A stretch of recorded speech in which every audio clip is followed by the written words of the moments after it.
For All Mankind, I swear to God, if you guys haven't watched it, we watch it. You guys watched it. I know. You're true nerds, and I love you for it. Push through to the episode. There's an episode where like everything clicked into place for me, which is where it went from being the right stuff to being an all-female driven NASA program. Yes. When they're doing the race out in the desert. Like, remember that? Yep. It's like, wait, maybe this show is the best show ever made. You know, that was it. It was so amazing. Like, I love that episode. You know, because it took like the first couple of episodes. I was like, y'all lost me. Yeah, I didn't get it. I was like all the white guys and their Corvette. I've seen it. Yeah, right. And I that one little moment where it's like, oh, that's different. Yeah. From that moment, like creates this butterfly effect, and you're like, oh, and then amazing. Yeah, then you get to High Bob, and you're like, I will die for this show. I will die for this show. Falling on my sword for this show.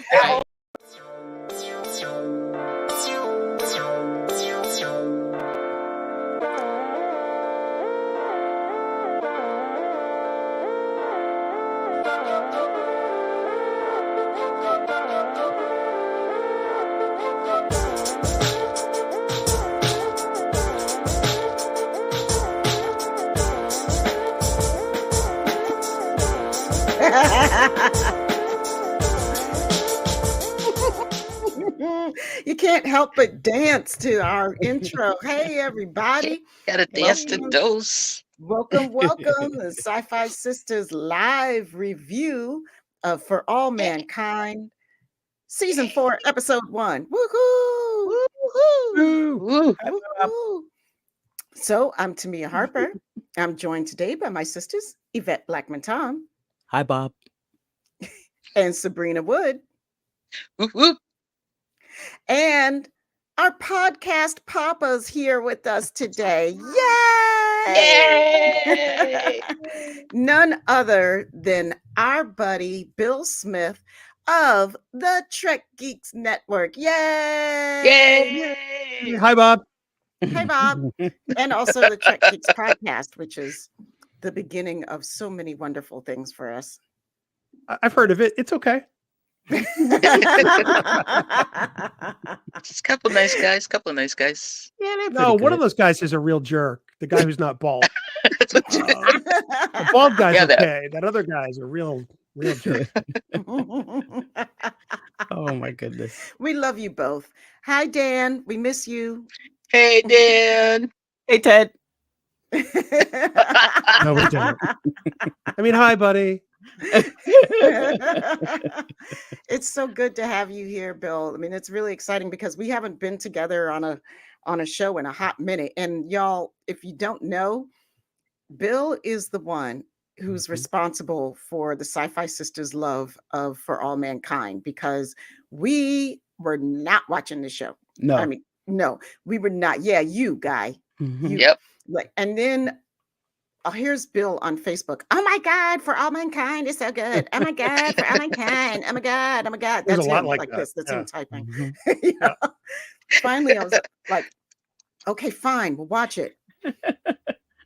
And we got stuck. We got hooked. Big time. Sucked You found in out. like a vacuum. My work here is done. I remember you guys telling me, "Oh, you gotta watch it. You gotta watch it." And I was like, "No, I'm not watching another show. I'm not doing it." Right? Famous last words. Right. Especially since we had to catch up.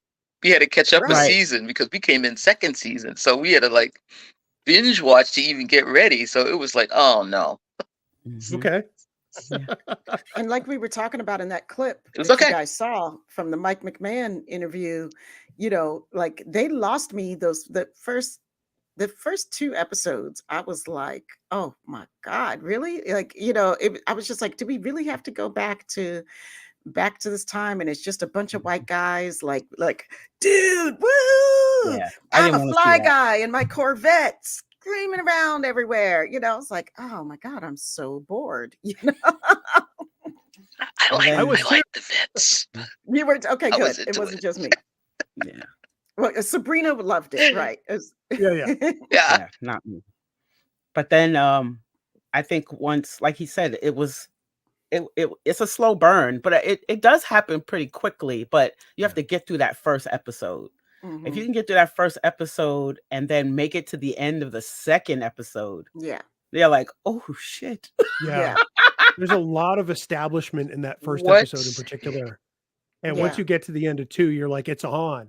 Yeah. It's like, this really is going to be something different and cool and awesome. Yep. And after that, it's just a wild ride. Yep. And just like in that clip, once you get to High Bob, that's it. Yeah. You're here for the ride. You're there forever. Yeah. That is like that episode. Oof. So good. So good. So good. And now here we are in season 4. Yeah. Believe it or not. Like, I can't believe it's it. Amazing. Mm-hmm. I mean, finally, because I've been waiting. Right. Yeah. Like waiting. They hit it perfectly. I mean, they came out just in time for the strike to be over. You know, because all these great episodes of Star Trek came out and none of the actors could go out there and advertise for it. And now, these guys get to advertise a whole season, which is absolutely great. Mm-hmm. Yeah, they're going to totally benefit from it. And like, for those of you who aren't familiar with For All Mankind, if you're just tuning in, like, first of all, number 1, watch it.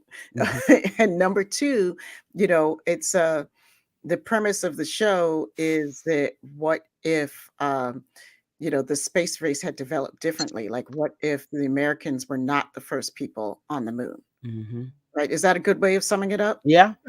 Yes. Yeah. And then and Russia was the first people on the moon, right? Yep.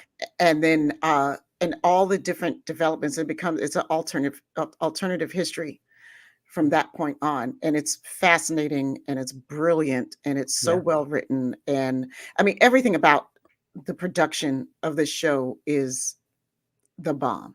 Mm-hmm. Yeah. In front of the screen and behind the screen. Mm-hmm. I mean, in front of the camera. Yeah, I know. One of those. Whatever. But it's well thought out. I mean, they have to.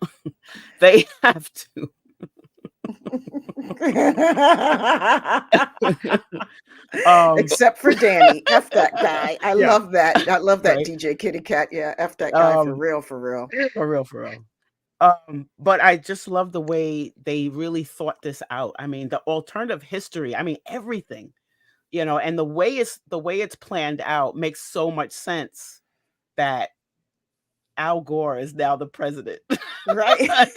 Right. Because who else would be because of all of the the science and the space is such a big part of being, humans at this point.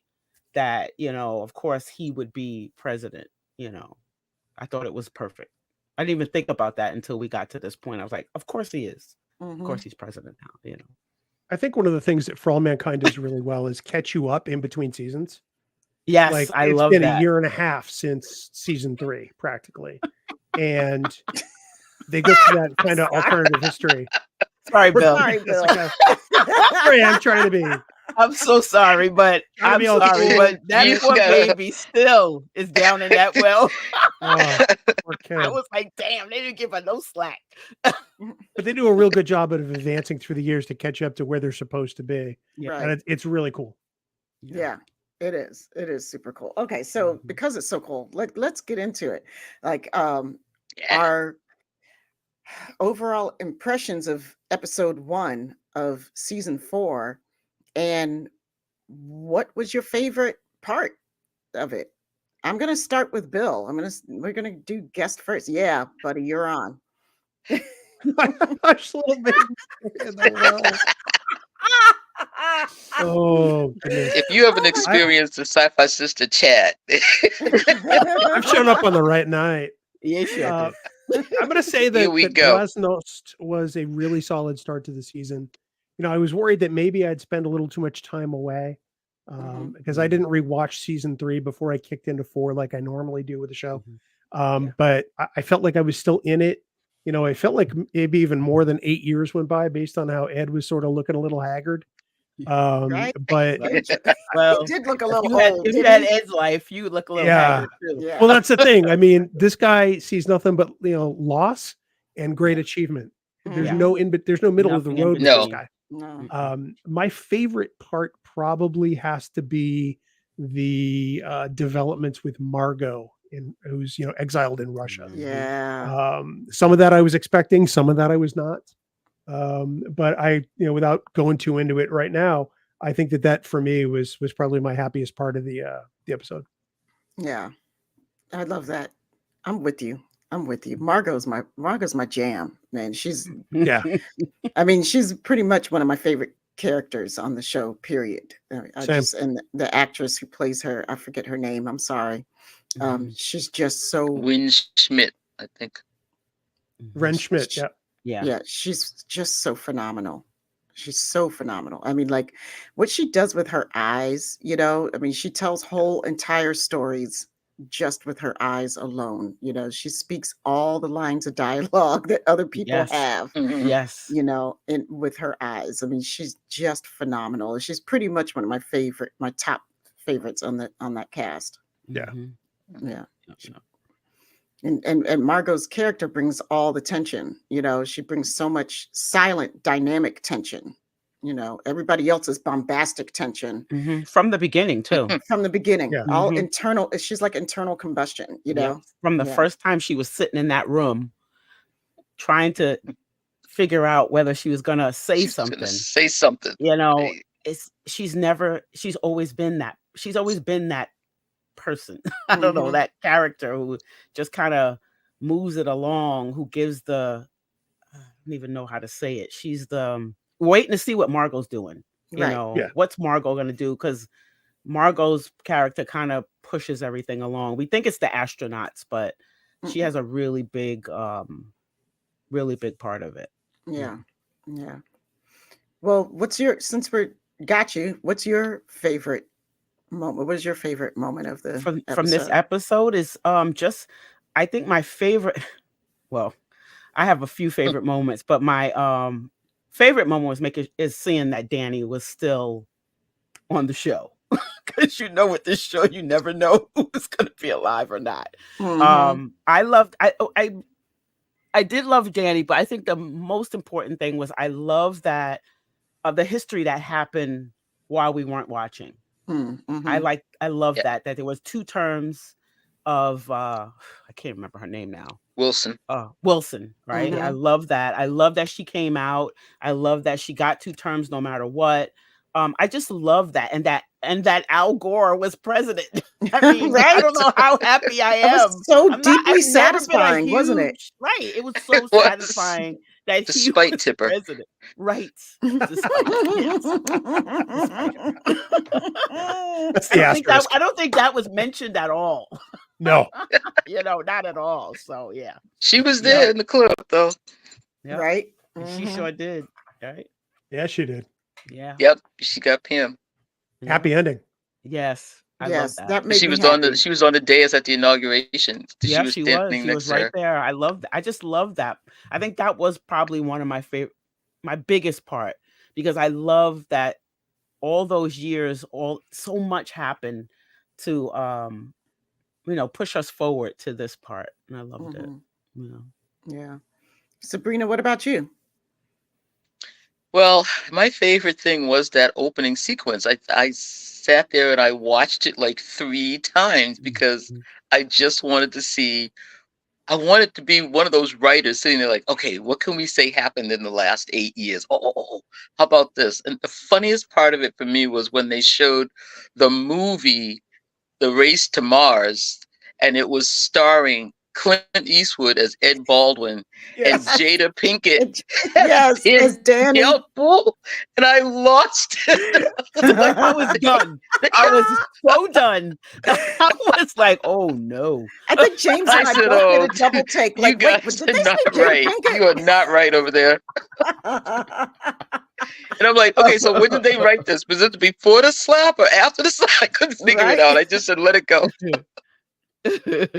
Oh man. And then the other part of it was I was trying to figure out who the M7 nations were. That's how crazy I am. I'm like, the M7 nations. We all did Who that. would those I think, be?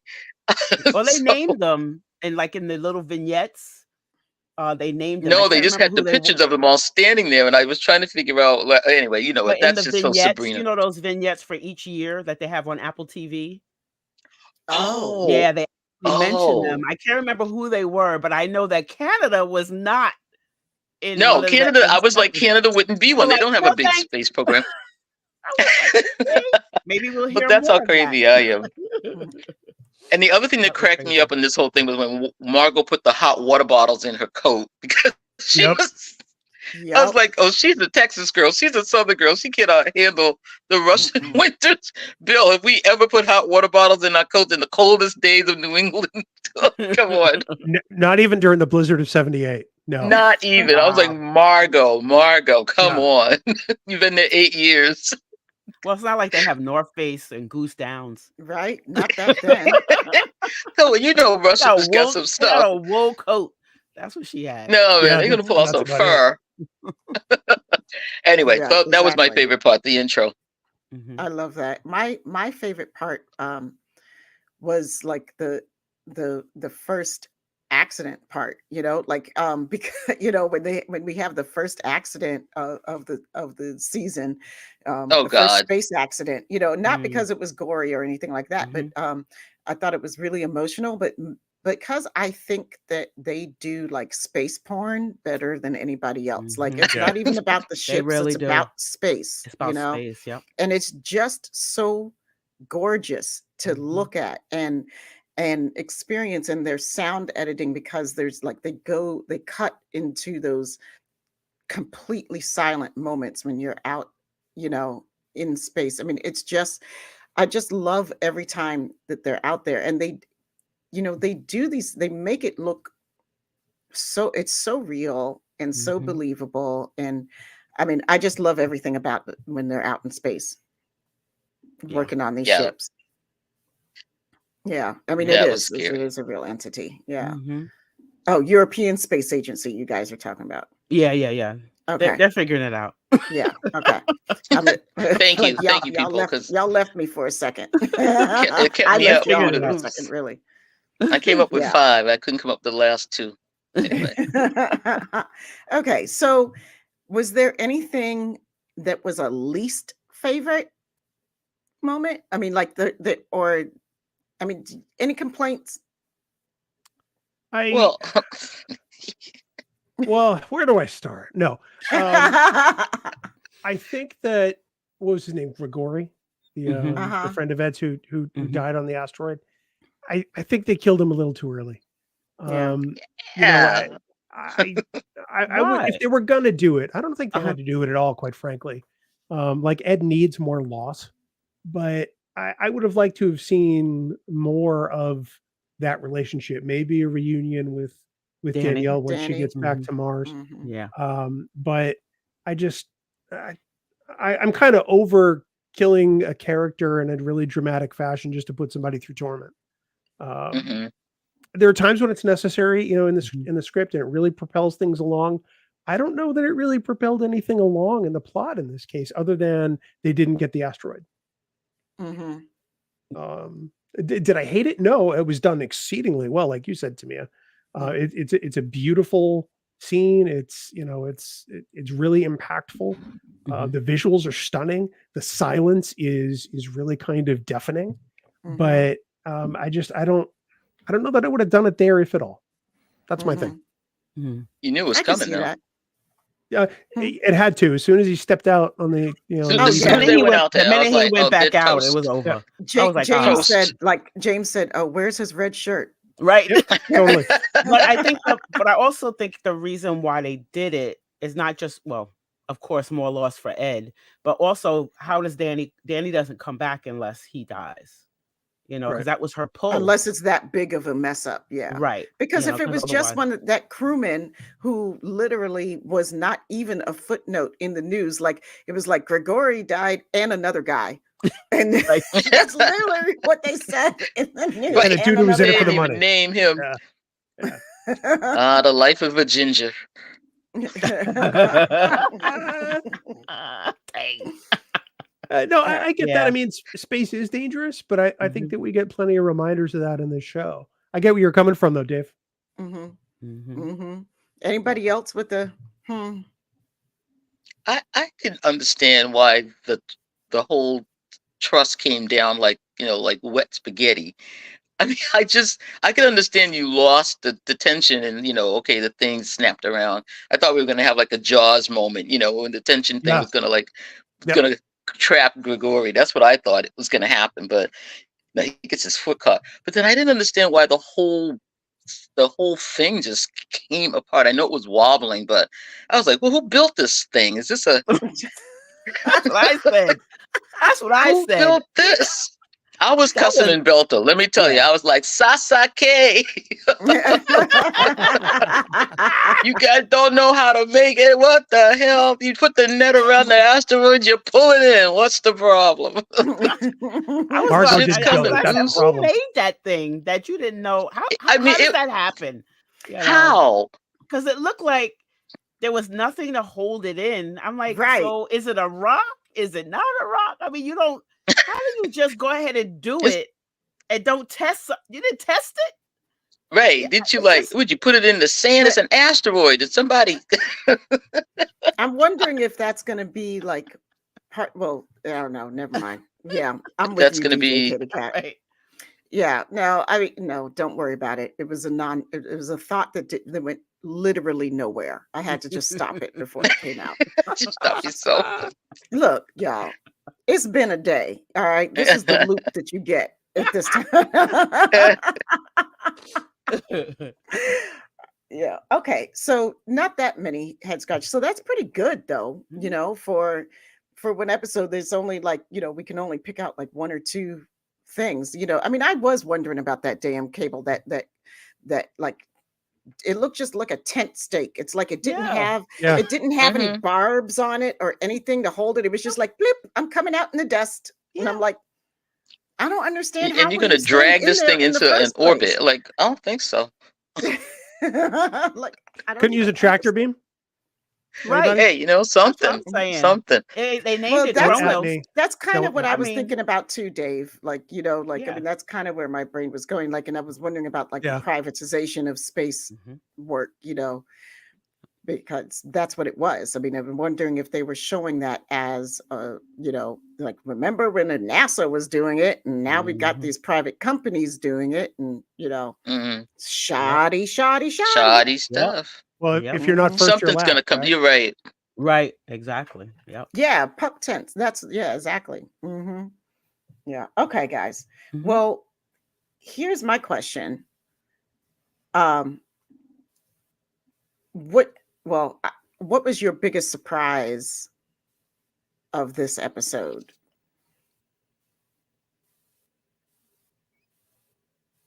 Don't all go at once. I would have to say Danielle Poole going back to Mars.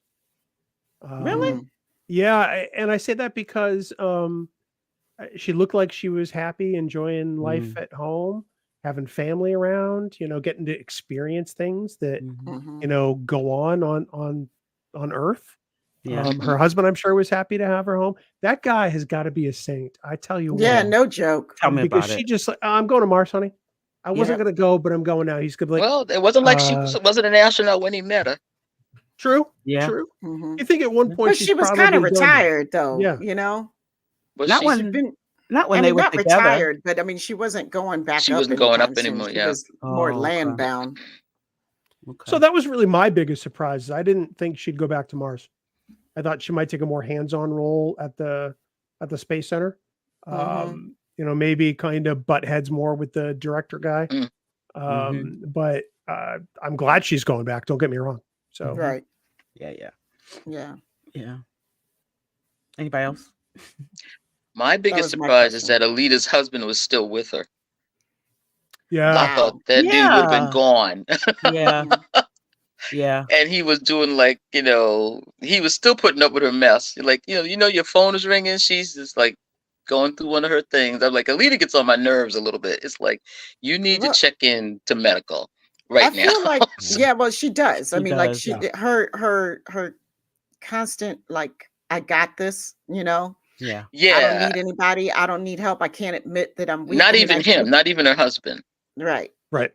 You know, like I can't admit that I need help because I think it's going to show that I'm weak or something like that. You know, yeah. I mean, Which is why she's not running flight. that was the one that that's what Jill said. You know. Yeah. Yep. Mhm. Yep. Yep. Yeah. Yep. She I mean, really, that was a surprise to me that she wasn't running flight. But then, you know, here we have her with PTSD. You know, after that bombing. From the bombing. From the bombing. Yeah. You know. Yeah, and they didn't really show her much. I mean, we saw her. Of course, she was there in the mission room or whatever when it went off, and then you just see her going out. Because I watched the the finale again, but we didn't really see, anything else about her. She was just like with everybody else trying to get out of there. So I thought that was really interesting that they decided. She didn't go out. She didn't, because I just watched it. Oh, but she went to the office. She saw the office. She went to Margot's office. She was at Margot. Right. Yep. That's what it was. That's what freaked her out. And then Margot's office, the whole front of her office was gone. And my question is, do we think that Alita thinks that Margot was dead at that point? And does she know that she's exiled? I think everybody thinks Margot's dead. Yeah, I do too. Yeah, we don't know. We don't know what the story is. No one said anything. I think it's going to be a big surprise to them in Margot, whatever she's going to do, because she's going to charge over there to the, rocket center in Moscow. There, Margot's getting back in, but I don't think they think. I don't know if anybody knows she's alive. It's only a handful of people. Yeah. I think at NASA know that if anybody knows she's alive. Yeah. I just think Alita with the PTSD, like, I understood why she would have it, Okay, I forgot about that. I forgot about the open office. It was like clone to wow. That was that was an incredible scene. Yeah, because she figured it out, right? Didn't she figure out what Margot did? Yes, yeah, yes. Mm-hmm. Yeah, and I know that was crushing to her. Yeah, and I want to know more about that. I think she's going to get an inkling that Margot's alive when something else the Russians propose happens, probably deeper in this season. Yeah. She's probably going to see something and know that it's just classic Margot and say, holy she's crap, know Margot's the only one. Yeah. Right. Yeah. Oh, that's going to be good. It really is. This is only episode 1. I know. I cannot wait to watch episode 2 and 3 and 4. But I don't want to speed through it either. Because, no, I don't. No. I feel like this show should be savored. Mm-hmm. Yes. I mean, I watched this first episode, I think 4 times now. And that's really rare for me. I watched it twice. Mm-hmm. Yeah. I mean, I watched it on the screeners, and then I watched it when it came out on my big TV. And and it was still compelling every single time I watched it. Yeah, definitely. Yeah, that says a lot. Like, it didn't get old at all. I thought that I was like, oh, I'm just going to have to fast forward through this part. I didn't even fast forward through the oil rig guy part. Oh my God, the oil rig guy. What? Okay, I mean, so I can't wait to see what he's going to develop. Yeah, something's going to happen. He's going to have something crazy's going to happen. Right, but clearly but he's I'm really not interested. Well, we don't have Danny. We don't have Jimmy. We're going to have Miles. Yeah, we got to be some fool. we got to put another mediocre white man up in space. Go in there and start screwing shit up. But still, there's only like 2 black chicks. Speaking as a mediocre white man, I'm going to say he's going to be promoted to admiral. I said it just for you. Hell yeah.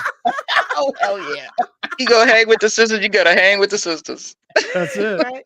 You got 1 Asian woman and 2, and maybe 1 black woman. Like, I don't know. There might be another one somewhere up there. Oh my God. But I knew Miles was trouble as soon as I saw the good shirt. Right. Wait. Wait. Stop. What?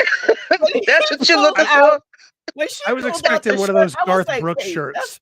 Right. Like, it should be a light blue shirt or a white that's shirt. a good shirt? That's a good Pull that up. It's like, what?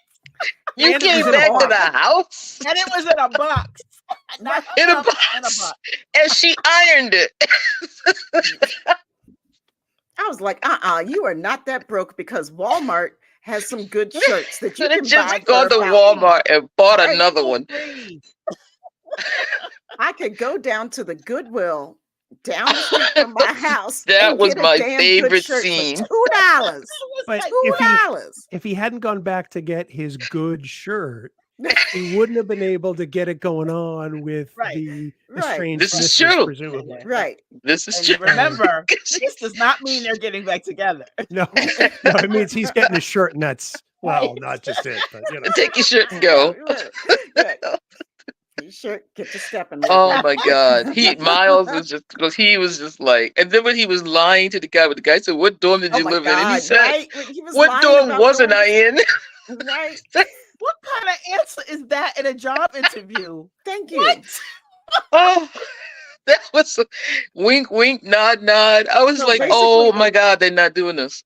You know what that scene reminded me of? Do you guys remember the classic Saturday Night Live skit where Eddie Murphy got made up as a white man and went around like taking the bus like all day? He was a white guy. Oh, it was such a brilliant skit. And it was just like white men talking to white men, like where white people talking to white people when black people aren't around. Like he got on the bus and there were no black people around, and he tried to pay and they were like, "What are you doing? Why are you paying? Go sit down." This is probably a good time to tell you I am actually Eddie Murphy. See? Are you? Oh my God, I knew it. I knew it. Because the comic genius was too much. I can't see what Miles is going to get up to. Of that. They were so like, he's like, "Oh, there's so many good-looking women down there." Ha ha ha ha. All that progress and still. That was your interview banter. Right. Right. Okay. Maybe I didn't like that part so much. Not so much. I thought it was hysterical. Well, there was still one other huge surprise, right, Yvette? Yes. Oh my God, there was a huge one. Can you imagine watching the show and seeing someone you know walk in? I was like, wait. As the first most prominent shot, too. Right. I mean, he's sauntering. A long time. Sauntering. Right. Hey, screamed at my television. Good as shit. I was like, I know that guy. I was like, oh my God. It's the nephew. It's that guy. Hey, Matt. Hey. What's that movie star? I'm still laughing about the shade to Miles. Sabrina said she knew he was trouble with the good shirt. That took me out. Good shirt. Oh my goodness. I'm sorry. Boy, you had a good shirt on. You were styling and profiling and looking fine, boy. Fine. I'm telling you. I said, man. Who the hell really, is that gorgeousness right there? That's my buddy.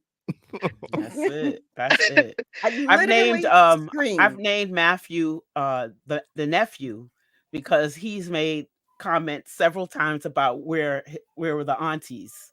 So I was like, all right, so you're the nephew. So that's his new name. You're the nephew. The nephew. You had some techno babble. I was so proud of you. Listen, y'all, I'm gonna tell you right now, techno babble is no joke. It's no, like Kate Mulgrew would say in interviews, like it might as well be Shakespeare. Yeah. Now I'll say, I guess I can say this. I don't think like I would get in trouble for saying this, but when they sent me the auditions, like co-star, here's your line of technobabble. I'm like, okay, cool. Like I can just do this, run this a couple of times, say it a few times, and I'll just put it on camera and boom, it's done. When I got there on the day, they changed it like 3 times in like 2 hours. Oh my God. No. Wow. Yeah, they sure did. So like I remember, I had it down, came in, had a line down, went to hair and makeup, did whatever, got the uniform on, sitting there. And so they like came up with a piece of paper, say, hey, we're changing again. I'm like, okay, all right, cool. Like, we got like half hour before we start filming. Cool, you're gonna change it. All right, cool, all right, whatever. So we do the rehearsals. I stumble a little bit. But I finally get it. All right, cool. We do a couple of takes, and then they come up again. Hey, we're gonna change it again. We're gonna change it to this. I'm like, oh, okay then. And so, and so like the director is there, and so he's like, okay, can you repeat it? I'm like, okay. And so like I kept trying to repeat the line, and I got it. I want to say like the third or fourth time, I got it down while I was repeating it, just standing there. We did the takes. I kept messing it up a little bit. I finally did get it, but yeah, it's not like Bob is going to the store. Right. No, it wasn't. It's not. I said like, Dave Gregory goes, "Go ahead, say it." It's like what I think the last version of it. They had me do some ADR too, but I think it was just to introduce the commander, and so I had to do some ADR for that. But on the day, I think the final version of it was, "Sir, active system sensors confirmed. Temps now have returned to nominal." Oh my God, there's a lot of S's in that. Right? Yeah. Like it's like I'm gonna start using that before I go out on stage for a show. I'll use that as like a a tongue twister. But I mean, it was just to have that little bit of time, that little moment was great. I mean, I think the biggest thing for me was like Denise and Michael Okuda were there. Oh, cool! Did you geek out? Listen, because I mean, like they had their masks on, and but I knew who they were because I saw the Picard hat. I saw they had like the Delta shield, and like I was like, okay, so they like just came off of season 3 of filming Picard, and so I saw them, and so it's like before we film, I like ran over. I was like, "Hi, you have no idea who I am, but I know who you are. I love what you do," and blah blah blah blah blah. And so I had a NASA shirt on, and so Mike was like, "Oh, I like your shirt." I'm like, "Oh my God, Mike said he liked my shirt." I love it. I would have been the same way. Well, we were right, Sabrina. Yeah. Oh yeah. We were stupid. Yeah, we were real stupid. I just want to let you know, Matt, that we got the screener, right? And I was like, okay, finally, I have time to sit down and watch this. And I screamed when I saw you, because like on the screener, like a lot of that stuff they added in post, like I didn't see a bunch of the intro stuff on the screener. Like it was you. You were the very first thing that I saw, and I was like, shut up. That's the front door. Like and then it was like forever long. Like I mean, like, and I was like, I'm still looking at him. I cannot believe he's got words too. And they gave him a gadget. Yes, right. Yeah, and y'all listen, and a fly ass uniform. With that little that data pad, I was touching the buttons and everything. They were like, "Don't do that." I mean, like you look like all right, Kate McFadden. Like me, I'm like, oh my God, I'm in the space station. I have to But I remember when we got there and we were gonna do our rehearsal for it, I thought I was just gonna be like in the cut at a console, just boop boop boop. And so I see like the DP. Sorry, the comment. I didn't scream, but I did something. And Dave said, "I'm still looking at him." Right? Y'all ain't wrong. I bet you guys say that to all the girls. But yeah, like I remember I got there for the rehearsal, and so like I said, I thought it was going to be in the cut at a console, just pressing buttons, saying whatever. And so the DP and the director talking. So the DP and the director are like, yeah. So the director said, yeah. So what do you want to do? And the DP is like, I want to do this cool shot where we come down, and we do this, and we do this. I'm like, oh, this is so y'all gonna be like in my face. He's like, I gotta walk, hold the gadget, and say something. I was like, I wasn't expecting to get intimate today, but here we are. Right. But it was like, I mean, growing up with Star Trek, obviously, going down, like I was a kid walking in, my elementary school hallways like I was Captain Kirk, thinking that I was like on the Enterprise. so for me, it was like, that was like a little bit of a dream come true. I remember my old boss, when I was interviewing for a job, my soon-to-be boss at the time was a big science fiction fan, and in the interview we just went off on a tangent talking about science fiction and TV shows and Star Trek. And so he had said, yeah, he was like, if you like Star Trek, you should check out the show called For All Mankind. And I was like, oh, okay. Like I'd never heard of the show.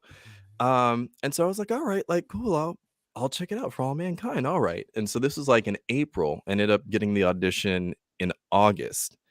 And like here and there, random Trekkies would just say, you should check out the show For All Mankind. I'm like, you know what? People keep bringing up that show. What is it about that show? And then sure enough, like in August, like, my manager's like, hey, so we have this audition for you. It's for a small little co-star in For All Mankind. I was like, okay, what is going on here? So I talked to my boss. My boss is like, you have an audition for, oh my God. Oh man, I hope you get it. And so like the day it was 2 days after the Vegas convention last year. That's when they started filming. That's when we filmed. So I was like driving from Vegas. I was tired as I bet. But yeah, it was like the next day I went to go film it. It was cool. It was this little fun moment. I love that. I'm so proud of you. Yes. Oh, that was the best. Thank you. Got the three of us like, yeah, wow. Oh my God. And I can't. Did you see Matt? Did you see Matt? I didn't want to spoil it for the sisters, like if they hadn't watched it yet. And I was like, have you guys watched episode 1 yet? And they She were was like, a friend of ours is on it. I was like, a friend? What friend do we have that's gonna be up For All Mankind? I'm like, when I saw it, I was like, oh, okay, there's because you were right there, because sometimes they cut you out of stuff and they don't they don't really tell you sometimes that like, hey, like you make the cut. So I was like, I don't even know if I'm there. And then like when the episode dropped, a friend of mine was like, hey, you opened the show. I was like, oh, I made it in. That's so good. How many times did you have to do that walk down the corridor? Oh man, it was like 4 or 5 times. Just because they're trying to the DP and myself were trying to match the movement with me with the camera. So the DP, I think he had the camera like rigged on his chest, and so he's walking backwards, and so you got a dude behind him like steadying him as he's walking backwards. And so I'm just walking forwards, and I'm like, okay, maybe if we sync our feet together, we can get this right. Yeah, we had to do that a couple of times, and then on top of that, just make sure that you get that techno babble out, and then when they changed it, make sure you get it right again. Yeah, and I was like thinking to the side, like, oh man, like I hope I'm not disappointing Denise and Mike. I hope I'm not disappointing Denise and Mike.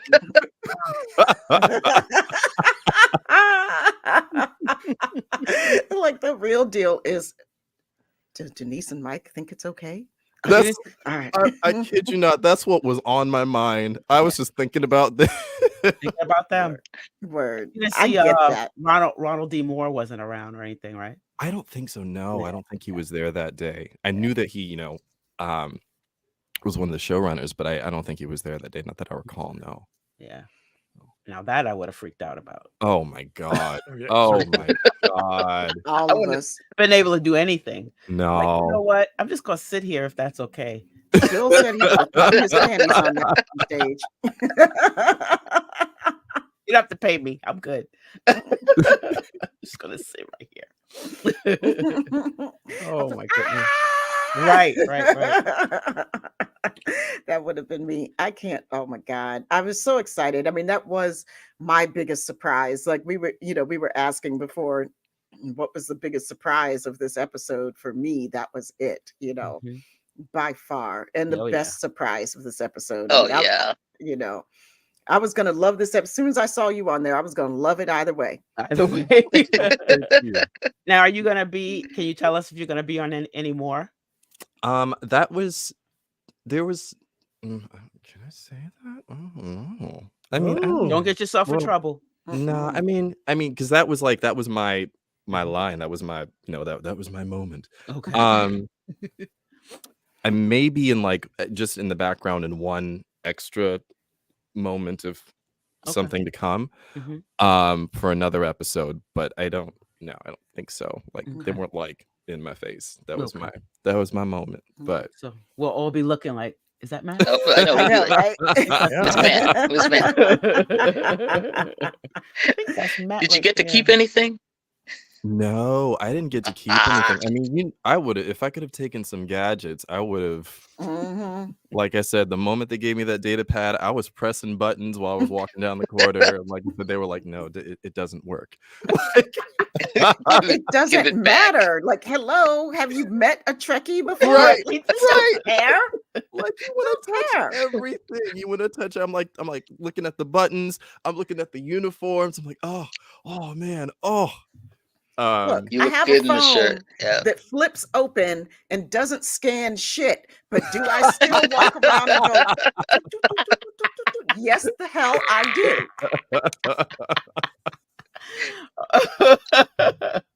That's funny. That's hilarious. Damn it. I got nothing. I got nothing, right? That's awesome. I'm just saying, it's one of our favorite shows. We're delighted that it's back on the air. Delighted that the strike is over and people can come out and talk about it. Yay, strike being over! Congratulations! Oh, exactly. Thank goodness. Yeah. I mean, it was 4. Was it 4 months? I think so. It was 4 months. I mean, and the thing is too is they don't tell you, but when you're out there picketing is you get your steps in when you picket. You get your steps in when you picket. I did it twice because I live an hour and a half away, so it's not like I can just show up every other day, but I was able to get out there and picket twice. And you see, because I just went to Paramount because it was the closest one to where I live. And yeah, you did see you would see Jerry Ryan out there, and then Visitor out there, doing their thing. I think I remember being on the picket line, and someone at one point said, "Where's Patrick? Patrick should be out here." I said, "Patrick needs to stay at home. No, let him stay home. I don't want him out in the sun. No, he only be out here in no sun with no hat. No, Patrick." Because I saw 100%. Can you imagine? No, right? No, no, we don't want that. Nobody wants that. No. Because I saw go on his little book tour. No, he don't need to be out there. Nope. That's all we need. Walter was out there one day too. Wow. I'm glad you're out here, right? But I was like, Walter, go home. Go home. Go home, Walter. Sit down. We got it. You've done your time. Yeah. The young ones. Yeah. Yeah, let us go on and do it. But he was out there. He was out there doing it. I was like, okay. But still has something to say. I'm still mad. I'm picking in. That's something else, boy. Did you I wanted to ask everybody, do you have something you're looking forward to in this season? Oh. I want to see Dev come back. Oh yeah. That brother there was a problem, and now that Karen is gone, I was surprised that he wasn't in this one. So he's just planning something. I'm like, where is Dev? Because he's gonna be trouble. Yeah, they need him. Oh, I loved him. Yeah. He's such a good antagonist. Yeah. Yep. And he's brilliant. So I think they're gonna, if they don't know where he is, they're gonna call him. Right. Or he's showing up with something. He's gonna show up with Margot. Oh, damn! That would be the combination. Oh no! I gotta say, the actress that plays Margot, Ren. I really enjoy just watching, when I'm watching the montage of her in the like, I guess her day now, like what she does in the day, the physical work. I was watching her physical work. Like the first thing she does, she gets out and she like cracks her back, the way that she's walking down the sidewalk. And it's just consistent in every scene with her. Like it was that little detail that I was like, well done. Yeah. Very well done. And it was from the beginning too, because remember when we first saw her in the first season, it was also her day, her the way she planned her day. Was sleeping in the office. There. Right. Yep. She's lived in that office. She was sleeping in the office, and I love how they kept that consistency with her storyline. I mean, it was like, we're talking about Margot. Okay, we're starting with her day. And the birdseed lady. The birdseed lady is the CIA. Oh yeah, that was come on, y'all. That was something. Left with the seeds. Yes, that's on the seed lady is the CIA. But I did love that. I was like, ooh, spy games. Get it on. Let's go now. Yeah. I love that. I love it. I want more of that. Me too. I was like, that's what I would love some more. But I love Matt, to your point about Ren, we were talking about a little earlier, like how she's pretty much my favorite actress on the show. She's one of my favorite. I mean, I love Chris Marshall too. So, they're like my top two. But I mean, I really get really entranced by Ren's work as this character, as this Martin. And I didn't realize. Thank you for pointing out her physicality, because I didn't realize. I'm trying to always piece together what is it that's making me fall in love with this person's performance so much.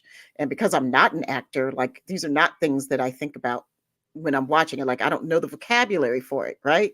Yeah. When I'm trying to watch, so now I just learned, like, with you saying that, okay, this is one of the things that I love about her performance. Thank you for that. Yeah, it's just just sometimes those little bit of details make all the difference. Make all the difference in a performance. And I was just watching her going, okay, I see it, and it's consistent. It's not very easy to stay consistent with stuff like that. Accents are also like really hard to do too. Oh my god. But yeah, I really enjoyed that. I mean, I'm kind of interested to see what happens with I guess Miles, good shirt man. Look, he's out here. He's trying to make it for his family. Right. I do have to say though, like him just popping up to the house unannounced in the beginning. Bill's like, no. And she's like, you haven't signed the divorce papers. I'm like, wait a minute. So he didn't sign the divorce papers, but he's just here showing up like, hey, can I go grab him? I'm like, wait a minute. You didn't. And she let him in. Well, she let him in. Yeah. She let him in. He walked in.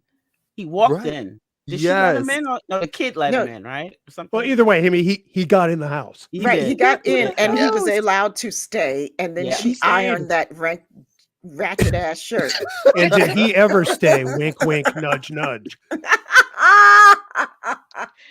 But she made sure that he understood. This does not mean that we're getting back together.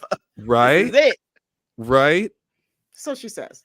Well, but then she was all broken up that he was gonna go to Mars. She was, you know what I'm saying? Like, she don't know what she wants. She don't know what she wants. Exactly. She's wanting him not to be broke. She knew what she wanted. That's exactly right. That's all she wanted. She knew exactly what she wanted. Don't play her. Don't play her. She wanted a good shirt. She wanted it. That's what it was. Yeah. Your stuff is in a box to the left. Right. To the left. To the left. Go check that garage. That's where that good shirt is. She was like, I can have another one of you in a minute. And a matter of fact, he'll be here in a minute. In a minute. You're going to be going for 2 years to Mars. Bye-bye. Oh, man. Well. And lied on the resume. Well. He's going to Mars. He's going to die. Yeah, to get to Mars. I mean, and that montage too at the beginning, it's just, some of it is heartbreaking because it's like, America, this could be us. I know, right? This could be us. Like, some of that stuff, I'm like, we can have it like this. This is. I mean, seeing Gore be president, I was like, Wow. Right? And then they already have electric cars. Yes. Already. Cars. Like, I mean, like tablets, it was like oh God. Oh yes. the advancements. I mean, the first queer president. Yes. Right. And she 2 was terms. out, and she 2 terms. yes, 2 2 terms. terms, right? Because her and I love her that partner because was right there on the dais when she got sworn in.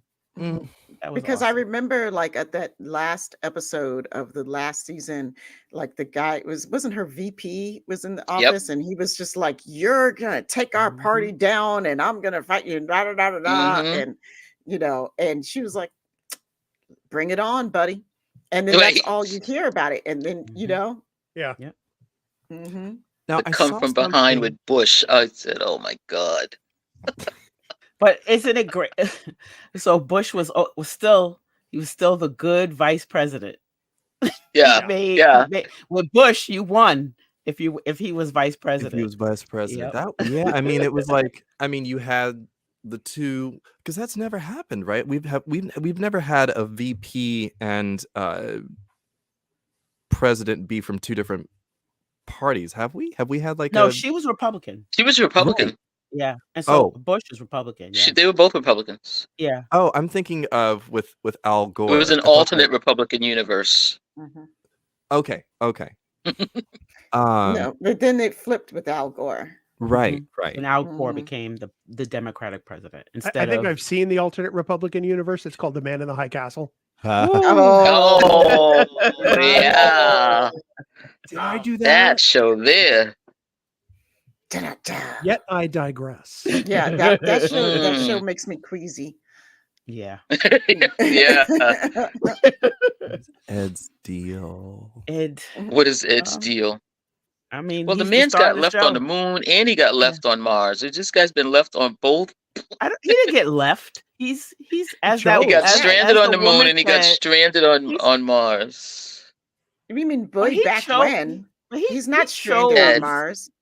He chose to be there every single time. Yeah. Because even when the 3 of them were there, when the 2 of them left, he decided he was going to stay. Yeah. Because each time he had a trauma at home. Right. He couldn't go home to it. Right. Nope. Whether his son died and he stayed on the moon and he's a selfish bastard. Yeah. And he's a selfish person. Oh, Molly called it last season. Olga was right about that. Olga had daggers. Yes. Ooh. She had daggers. She just staring at the phone like, Shade. And you can see it at the beginning of the episode too. When his daughter is sending, or he's watching the message from her, and does she like flip the tablet over to Olga? And Olga's she did. Yeah.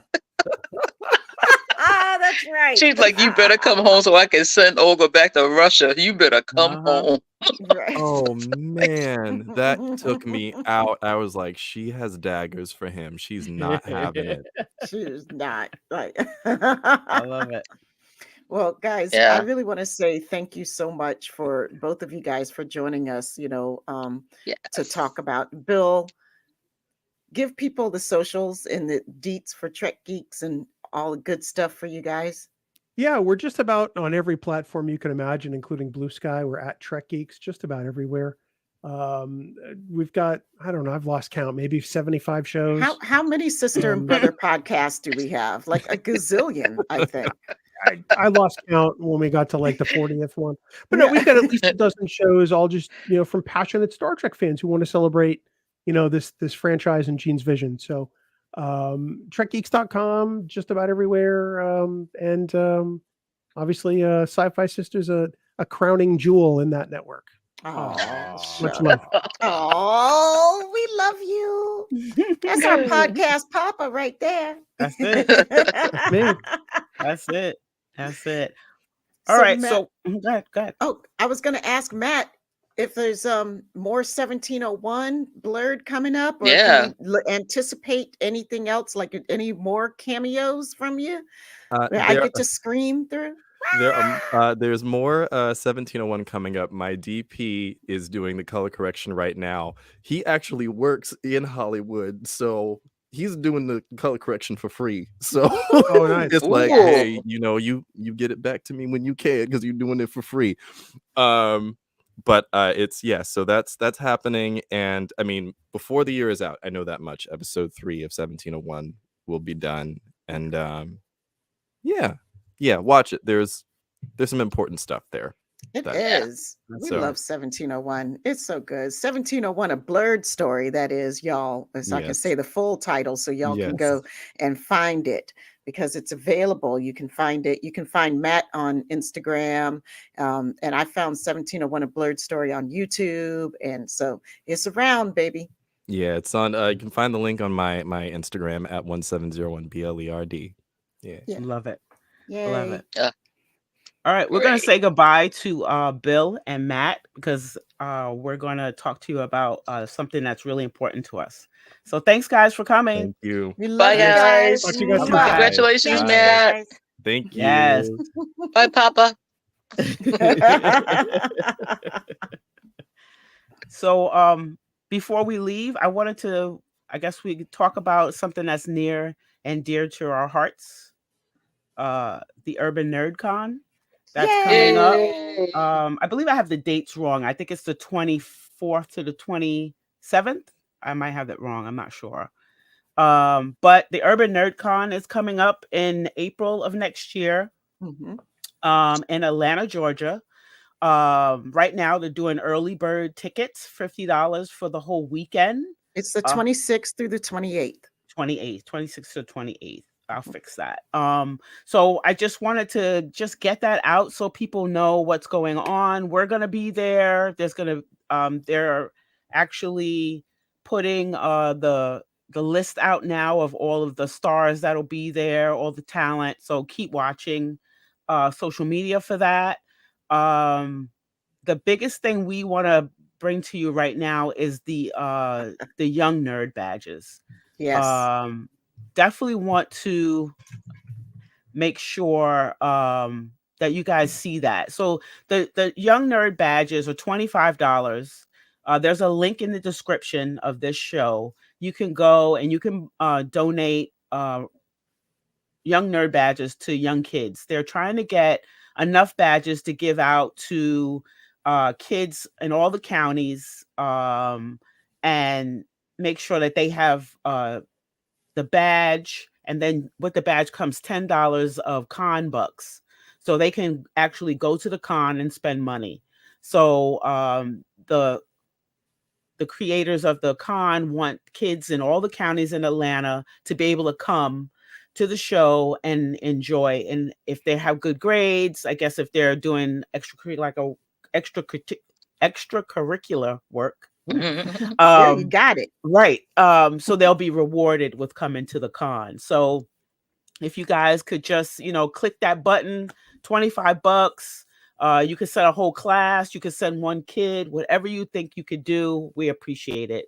We're definitely going to be donating a bunch of badges like we did last year. We also want to thank Dave Gregory. We shouted him out in our show. If you want to learn more about the Urban Nerd Con, there's VIP badges that are out. There's so much more. So if you want to know more, it will. It definitely will. Please listen to our show that just came out. Roy Evans the second is on it, and we talk about everything there is about the Urban Nerd Con. Anything else, ladies? We're so excited. We're so excited. We hope you guys can join us. Yes, Dave Gregory has been. He can attest to how cool this con is.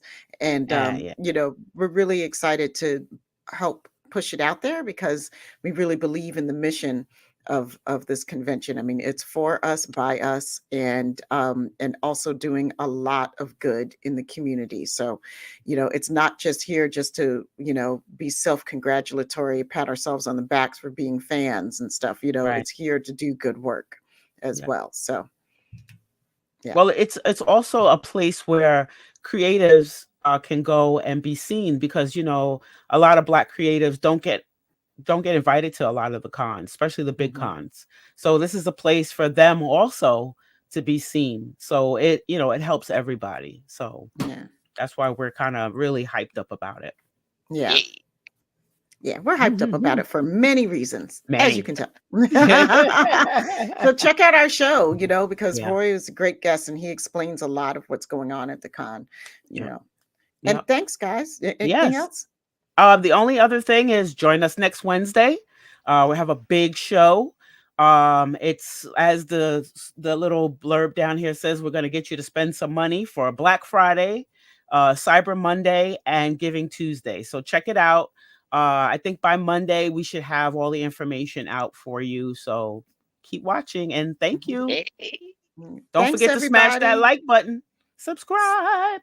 Thanks, Bye, everyone. everybody. Peace, Bye-bye. love, and hair grease. There you go. Bye.